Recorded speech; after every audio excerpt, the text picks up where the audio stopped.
राधे राधे सबैमा जय श्री कृष्ण। 48 दिन शुक्र अस्त हुँदैछ। धार्मिक पूजा पाठ व्रत के गर्ने के नगर्ने यो समयमा हामी यसबारेमा सम्पूर्ण जानकारी आज राख्न गइरहेका छौँ। र यसपटक 2082 सालको मङ्सिर महिनाको 27 गते शनिबारका दिन दिउँसो 12:25 शुक्र अस्त हुनेछन् पूर्वमा र उदय कहिले हुनेछन् भन्दा माघ महिनाको 15 गते बिहिबारका दिन शुक्र पश्चिममा उदय हुनेछन् राति 1:29 करिबन 48 दिन शुक्र अस्त हुँदैछन्। अब हाम्रा देश तथा विदेशमा हुनुहुने सज्जनहरूलाई जानकारी गरौँ। यसलाई अङ्ग्रेजीमा 13 डिसेम्बर 2025 का दिनदेखि 29 जनवरी 2026 सम्म शुक्र अस्त हुँदैछन्। र शुक्र भनेको र बृहस्पति र शुक्र ग्रह अस्त हुँदाखेरि विशेष गरेर हामी धार्मिक पूजापाठ गर्नेहरूले ठुला ठुला कार्यहरूलाई शुभारम्भ गर्दैनौँ, अझ विशेष भन्दा माङ्गलिक कार्यहरू। र अस्त भनेको सामान्यतया के हो भने सूर्य सबैभन्दा ठुलो ग्रह हो। सूर्यको छेउमा गएर हराउनु, जस्तो बृहस्पति सूर्यको छेउमा गएर देखिँदैन, त्यसैले त्यसलाई भनिन्छ अस्त। अरू ग्रहहरू पनि अस्त हुन्छन् तर अरू ग्रहको प्रभाव त्यति पर्दैन। शुक्र र बृहस्पति अस्त हुँदा चाहिँ प्रभाव पर्छ। अब हामी यो त भयो अस्तको बारेमा जानकारी गरायौँ। अब पूजापाठ यसमा के नगर्ने के गर्ने भनेर भन्दा सर्वप्रथम यहाँहरूलाई जानकारी गराउँ के नगर्ने भन्दा माङ्गलिक कार्यहरू नगर्ने। किनभने शुक्र ग्रह भनेका मङ्गल प्रधान हुन्छन्, भोग सुख सुविधा प्रधान हुन् बृहस्पति र शुक्र। र अहिले शुक्र अस्त हुँदै गर्दा माङ्गलिक कार्यहरू नगर्ने, जस्तो माङ्गलिक कार्यमा विवाह गर्न भएन, व्रतबन्ध गर्न भएन, त्यो पनि माङ्गलिक कार्य हो। नयाँ घरको शुभारम्भ गर्ने साइत हुँदैन, नयाँ घरमा प्रवेश गर्ने साइत हुँदैन। आफैले बनाएर वर्षौँ वर्ष लगाएको हुन्छ भने घरमा प्रवेश गर्ने साइत हुँदैन, मुण्डन गर्ने साइत भएन, कान छेड्ने साइत भएन यो समयमा। र यस्तै गरेर नयाँ व्यापारिक प्रतिष्ठानहरू शुभारम्भ गर्न भएन। यी कार्यहरू विशेष गरेर अनि पुराणहरू महायज्ञहरू जो ठुला ठुला कामनाले यज्ञ अनुष्ठानहरू हुने गर्दछन् भने ती महापुराण महायज्ञहरू पनि अस्तको समयमा गर्न भएन। अब तीर्थयात्रा भन्दा तीर्थयात्रा हामी कहिले नगएको ठाउँ छ, फेरि पुग्न सकिँदैन भने त्यस्ता ठाउँका तीर्थयात्राहरू पनि सकेसम्म अस्तको समयमा नगर्नु। र हाम्रा गाउँठाउँ नजिकै मठ मन्दिरहरू छन्, ठुला मन्दिरहरू छन्, हामी नित्य गइरहन्छौँ भने ती तीर्थहरूमा हामीले जानुपर्छ, तीर्थ दर्शन गर्न मिल्छ। तर यही समयमा चाहिँ कहिले नगएको अनि फेरि पनि जान सक्दैन भने त्यो समय ती तीर्थहरूको दर्शन पनि नगर्ने। गर्ने कार्यहरू के हुन् त भनेर भन्दा गर्ने कार्यहरूमा कसैको बच्चाको जन्म भयो न्वारन गर्नै पर्यो, कसैका बच्चाहरूको जन्म भएको छ भात खुवाउनु पर्यो भनेको पास्नी गर्नु पर्यो, पास्नी गर्नै पर्छ।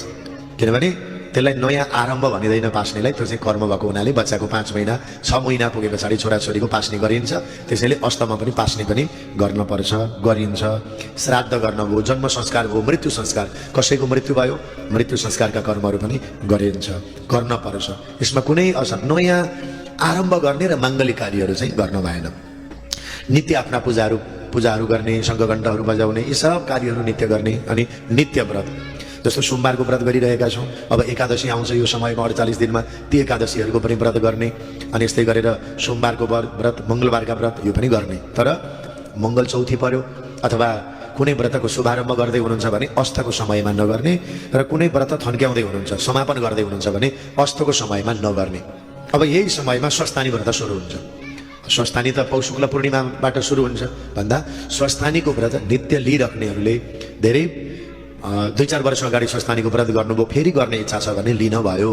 तर हाम्रा कोही दिदीबहिनीहरू आमा भाउजूहरू पहिलोचोटि व्रत बस्न आँट्दै हुनुहुन्छ, त्यो पनि कुनै कामनाको लागि छ भने प्रथमचोटि व्रत बस्दा चाहिँ भएन, शुभारम्भ गर्न भएन, किनभने अस्तको समय पर्यो। त्यही भएर स्वस्थानी नयाँ प्रथमचोटि फर्स्टचोटि लिनेहरूले भएन, तर पहिलेदेखि गर्दै आउनुभयो, 10 वर्ष अगाडि गर्नुभएको थियो, यसपटक गर्न मन लाग्यो, समय अनुकूल भयो भने यहाँहरूले गर्ने। शाली नदीमा त जाँदा भयो, माधव नारायण भगवानको दर्शन गर्ने, वहीँ बसेर गर्नेहरूले कुनै दोष हुँदैन। तर घरमा गर्नेहरूले पहिलोचोटिलाई दोष भयो, त्यसलाई व्रत उठाउनु भएन किनकि अस्तको समयमा पर्दछ। अब अर्को यो समयमा पौषे औँसी पनि पर्दछ, श्राद्ध पर्दछ। पौषे औँसीमा हामी गयामा गएर श्राद्ध गर्छौँ, गोकर्णमा जान्छौँ, कागमेनी जान्छौँ, बराह क्षेत्र जान्छौँ, विष्णु पादुका जान्छौँ, पशुपतिनाथमा गएर तीर्थ श्राद्धहरू गर्छौँ। तीर्थ श्राद्ध गर्ने कि नगर्ने पौषे औँसीको भन्दा गर्ने, तीर्थ श्राद्ध गर्न पर्छ। र धेरैको प्रश्न पनि आएको थियो, गयामा गएर पौषी औँसीमा श्राद्ध गर्न मिल्छ कि मिल्दैन अस्तछन् भन्दा मिल्छ। गयामा गएर श्राद्ध गर्नलाई वायु पुराणले के लेखेको छ भने शुक्र अस्त बृहस्पति अस्तले कहिले रोकछेक गर्दैन। गयामा गएर श्राद्ध गर्न पनि सकिन्छ, गर्न पर्छ। यदि जाँदै हुनुहुन्छ भने अस्तको समयले केही दोष लाग्दैन, किनभने पितृहरू पर्खेर बसेका हुन्छन्। त्यसैले विष्णु पादुका, वराह क्षेत्र, कागवेनी, गोकर्ण यी सबै पौषी औँसीमा श्राद्ध गर्न सकिनेछ, श्राद्ध गर्न पर्छ। अब अरू धेरै प्रश्नहरू के आउँछन् भने जग्गा जमिन किन्ने कि नकिन्ने, किन्ने, गाडी घोडा किन्ने कि नकिन्ने, किन्ने। यो त आफूलाई चाहिने आवश्यकता सामग्रीहरू हुन्, किनभने यो आरम्भ होइन। मोटरसाइकल किन्नु, गाडी किन्नु भनेको आफूलाई आवश्यक पर्छ तब हामीले किन्छौँ। जग्गा जमिन किन्ने कि नकिन्ने, किन्ने, किनभने त्यो माङ्गलिक कर्म होइन, आरम्भ होइन, कुनै चिज जोड्ने भयो। र विदेश पनि जानुभयो, कतिजनाले छोराछोरीलाई विदेश पनि नपठाउने हो कि भन्नुहुन्छ, त्यसमा रोकटोक हुँदैन। विदेश पनि जान सकियो, आउन सकियो, जग्गा जमिनहरू जोड्न सकिन्छ, गाडी घोडाहरू पनि किन्न सकिन्छ, अनि बच्चा बच्चीका प्रोसेसहरू यी सबै कुराहरू गर्न सकियो। केवल माङ्गलिक कर्म व्यापारिक आरम्भहरू नगर्ने। र त्यस पछाडि गएर विशेष गरेर अनि नयाँ घर मात्रै नबनाउने हो समयमा बनाइराखेको घर छ 1-2 महिनादेखि रोक्यो भने त्यसलाई पनि छट ढलानहरू सबै गर्दा भयो, निरन्तरता दिँदा भयो। लगभग यिनै कुराहरू हुन्।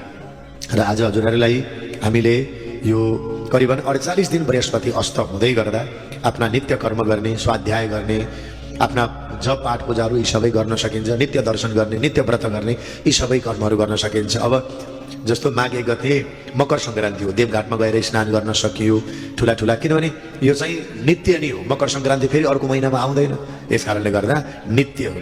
मकर सङ्क्रान्तिका दिन तीर्थमा गएर स्नान गर्न सकियो, यसलाई अस्तले केही फरक परेन।